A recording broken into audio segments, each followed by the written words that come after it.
En la actualidad hay un ataque frontal contra las nuevas generaciones, mostrándolos débiles, manipulables y haciéndoles creer que no necesitan la ayuda de nadie y menos de Dios. Pero la Biblia dice todo lo contrario. Dios cuenta con ellos y la Iglesia también. Únete con nosotros en oración a favor de ellos.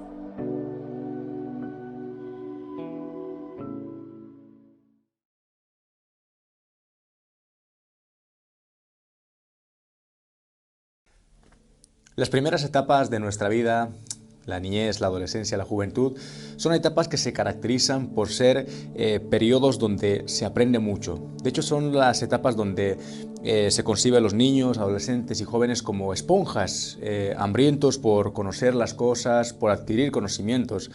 Ahí es donde se forjan los principios, los valores, la mentalidad, que luego se va a reproducir cuando se llega a la adultez.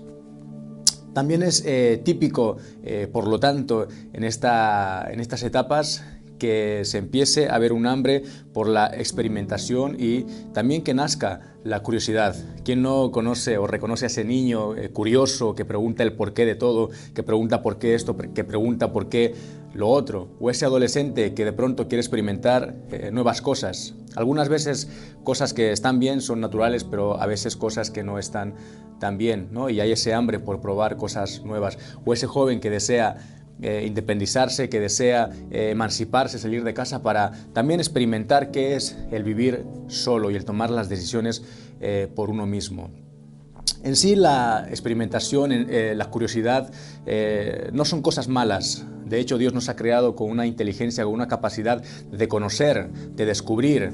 Y por eso hay ese deseo, ¿no?, de querer saber, de experimentar. Lo que pasa es que no todo es bueno a la hora de experimentar. Es como si Dios hubiera puesto unas barreras, hubiera puesto unos límites a la hora de experimentar las cosas. Hay cosas que no debemos experimentar, que Dios dice directamente no las experimentemos. Dios dice a las nuevas generaciones que no experimenten ciertas cosas. ¿A qué me estoy refiriendo?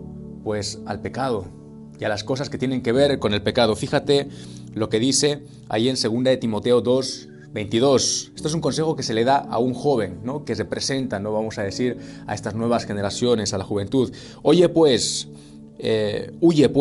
de las pasiones juveniles y sigue la justicia, la fe, el amor y la paz con los que de corazón limpio, puro, invocan al Señor. Este es un consejo que Pablo le está dando al joven Timoteo y le dice: huye. ¿Huye de qué? Huye de las pasiones juveniles. ¿Qué son las pasiones juveniles? Las pasiones juveniles, pues lo que es propio de esta etapa, ¿no? Esa sexualidad descontrolada, esa sensualidad, esa vanidad, ese deseo, ¿no?, de ser reconocido, ese deseo de fama, esa vanidad, esa vanagloria. Todo esto que en definitiva tiene que ver con el pecado, tiene una tendencia pecaminosa. Pues el consejo que se le da a Timoteo es que huya de todo esto. Dios viene a decir a las nuevas generaciones que huyan, que digan que no al pecado, un no rotundo. ¿Por qué? Porque hay unos beneficios. Dios siempre premia a aquellos que le obedecen. Y si nuestras nuevas generaciones son capaces de decir que no al pecado, hay un premio, hay un beneficio, hay cosas que van a recibir a cambio, ¿no?, de esta fidelidad. Rápidamente voy a contar la historia de un joven que fue capaz precisamente de huir del pecado, de decirle que no al pecado. Estoy hablando de José, el joven José. José, para resumir su historia, fue un muchacho que fue vendido por sus propios hermanos, llegó a ser siervo en la casa de su señor. Resulta que la esposa de su señor quiere acostarse con José, quiere llevarle a tener relaciones, ¿no? Y todo esto, lógicamente, claramente, no tiene nada que ver con Dios, porque iban a pecar. Estaba queriendo arrastrar a José al pecado. ¿Qué es lo que hizo José? José dijo que no. Él dijo: no voy a acostarme contigo, no. Yo estoy parafraseando un poco la historia y sus palabras.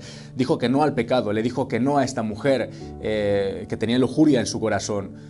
¿Y cuál fue el resultado? Pues que esta mujer habló mal de José, mintió y dijo que él intentó abusar de ella. ¿Por qué? Porque José, viendo que la mujer no obedecía, que no le hacía caso, terminó huyendo de esa situación que le iba a llevar a pecar, a caer.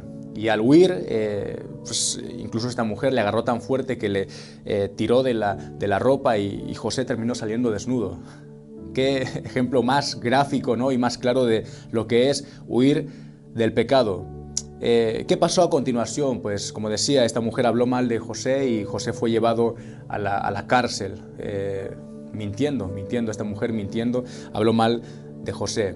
Parece que no hay muchos beneficios, ¿no? de decirle que no al pecado, pero la historia no acaba aquí.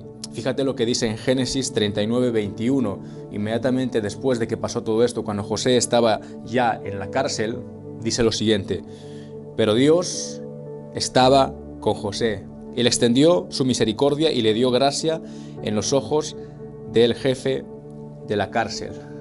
Esto es lo bonito, esto es lo precioso. A pesar de que en apariencia no había nada bueno, no le estaba sucediendo nada bueno a José por decirle que no al pecado, realmente Dios está por encima de todas las cosas y su panorámica, su perspectiva es diferente. Y Él sí está viendo que hay unos beneficios. El primer beneficio, ¿cuál es? Que Dios permaneció con José. Dios siguió estando con José. José al decidir no pecar, no contaminar su vida, permaneció en esa santidad que requiere una persona para tener una relación correcta con Dios. No se manchó, no se contaminó, y Dios, como consecuencia de esto, permaneció con José. Él vio su fidelidad y también Dios fue fiel para con José. ¿Qué más? Dice que Él extendió su misericordia. A veces uno cuando decide, ¿no? Obedecerle a Dios, estamos hablando, ¿no? de nuestros niños, adolescentes y jóvenes, ellos cuando deciden vivir en santidad, decirle que no al pecado, ¿sabes lo que pasa?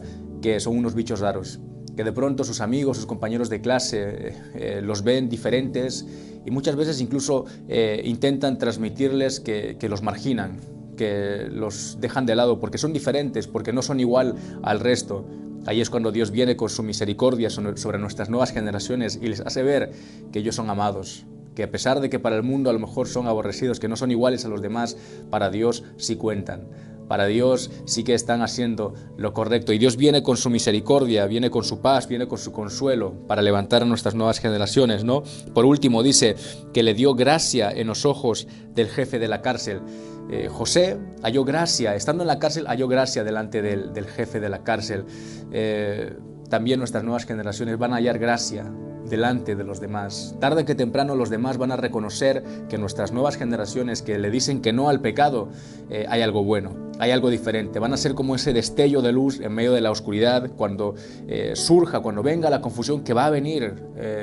Porque los tiempos que estamos viviendo y bueno, los que vendrán van a ser tiempos donde va a haber mucha confusión, porque eso es lo que se siembra, ¿no? en nuestras nuevas generaciones, en aquellos que no tienen la oportunidad de escuchar hablar acerca de Dios, pues confusión, porque no hay una identidad definida. Pues ahí es cuando nuestras nuevas generaciones van a hallar gracia y los demás van a poder ver en ellos pues esa referencia. Yo te animo a que entonces tomes un momento para orar por nuestras nuevas generaciones, pero en esta dirección. Ora para que nuestras nuevas generaciones, para que nuestros niños, adolescentes y jóvenes le digan que no al pecado. Que ellos decidan no contaminarse, que ellos decidan marcar la diferencia, cueste lo que cueste. Tarde que temprano Dios les va a premiar, les interesa, es importante para ellos que sepan vivir en esa santidad agradando a Dios, y que a su vez le digan no al pecado. Ora para que nuestros niños, adolescentes y jóvenes tengan la fortaleza, tengan la suficiente firmeza para mantenerse fieles a Dios en todo este proceso. Así que adelante, toma unos momentos para orar por ellos en esta dirección.